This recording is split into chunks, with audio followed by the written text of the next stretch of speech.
Let's just segue into our main conversation this morning to talk about the MPC meeting outcome and how that has set tongues wagging across the country. Experts alike, business operators, Nigerians, everybody's weighing in on the decision of the committee to add an additional 1.5% to the already soaring interest rate hikes that we're seeing right now, with private sector, particularly unhappy about the trajectory of things. But of course, CBN says it is well aware of all of these concerns, the inflationary pressures, and how it is trying to deal with some of these developments. So let's speak to our guest, who is an economist.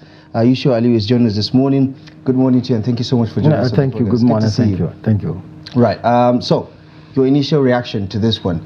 It looks like there is no stopping the CBN. It has one target on its mind, or one main target, which is to address our current inflationary trend. Do you think, what were your thoughts immediately with regards to I think I totally disagree with raising of NPR over the last 15 months.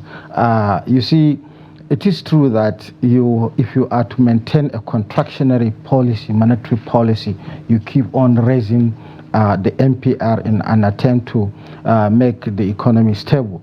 But it has been an effort without stability in the price.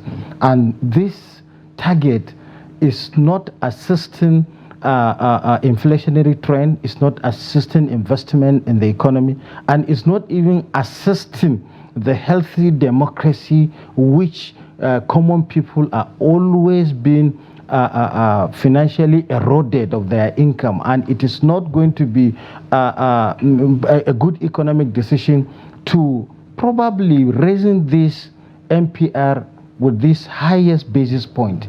Remember, in February, 400 basis point, in March, 200 basis point, and presently 1.5 basis point. So 150 basis. So when you now, it's just like if you are to... You think it's too much considering the amount of time they had to raise it in just a space of 3 months? Yes, it's hard. Not only looking at the volatility of the exchange rate, looking also at the challenges of inflation. Inflation reaching 33.67%, the all-time high. So what are we achieving if inflation is still... Isn't what the NPR is supposed to do to attempt to bring the inflation down? Sometimes they make an argument that it is not their job to bring inflation down because they use certain observations. This observation, it has to do with an economic outlook, looking at probably the food inflation, looking at also the volatility of the foreign market, looking also at other factors of unstable power supply. All these things are component, but the component that exists and the observation that the bank is making, it is correct, but the outlook of the economy is not favorable for investment. All right, and, I just want you to help us, as somebody who think like the people who make this decision, to understand the complexities that may have gone into this decision. On the one hand, this government is looking for foreign direct investment, so the negative real interest environment is a factor they are looking at. On the other hand, they say most of our inflation are structural problems that are not within their control, whether it is insecurity preventing farmers from going to the farms, or the cost of diesel that has hiked, the cost of foods moving from where they are produced to the market, and all of that. What other options do you think were there on the table, for these persons, other than just jacking up interest rate? It is true that if you look at basic economic parameters, you understand that you need to have a very peaceful economic environment. That is the first thing.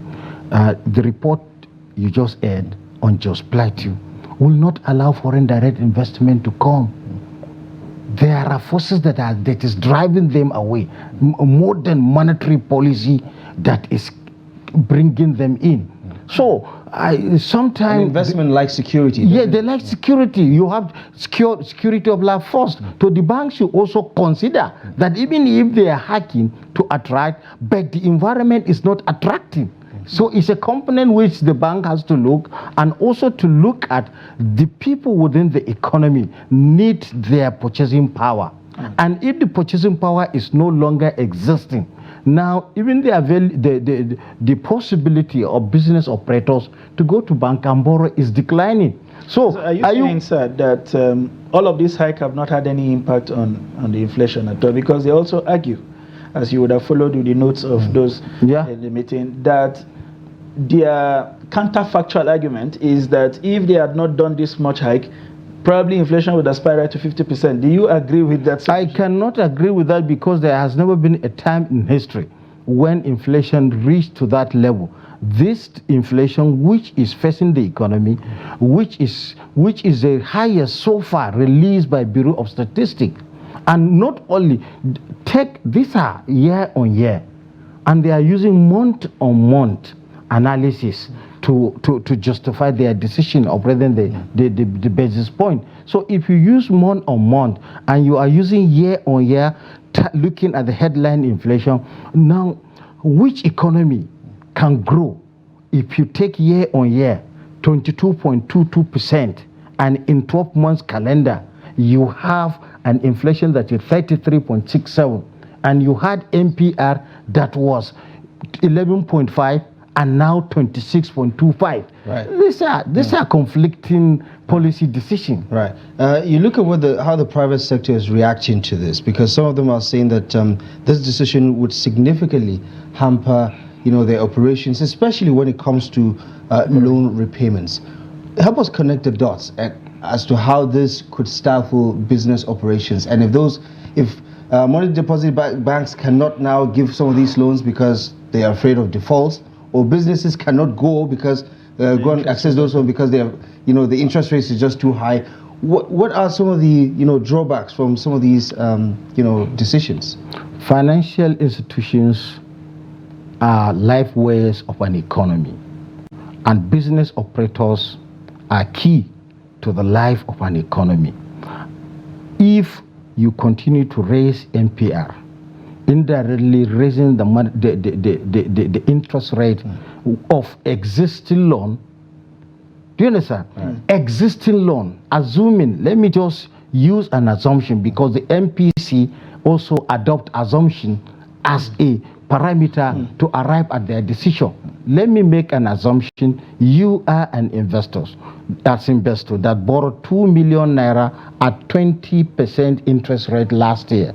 This year, you are to pay additional rate, probably 6.5%, making 26%, and you are to make profit. And the end result of any investor, as advocated by Adam Smith, it is not out of a benevolence of a baker that you eat bread, but it is out of his selfish motive of profit making. That's why you are eating bread. So you, as an investor, definitely you have to look for your profit. Definitely you have to look at additional revenue to settle your outstanding loan.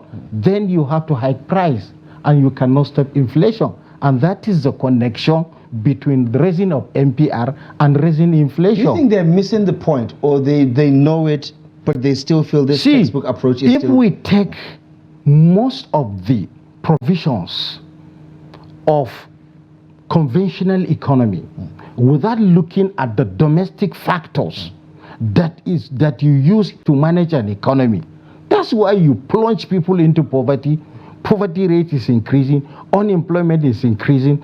People that are currently in business are thinking of getting out of it because there is increase in taxes, in the economic environment, increase in taxes, increase in cost of energy, interest of prices of financial stocks. These are some of the components that stop investors from making all the alternatives to make sure that the economy is recording growth. And that is why our growth process is slow. All right.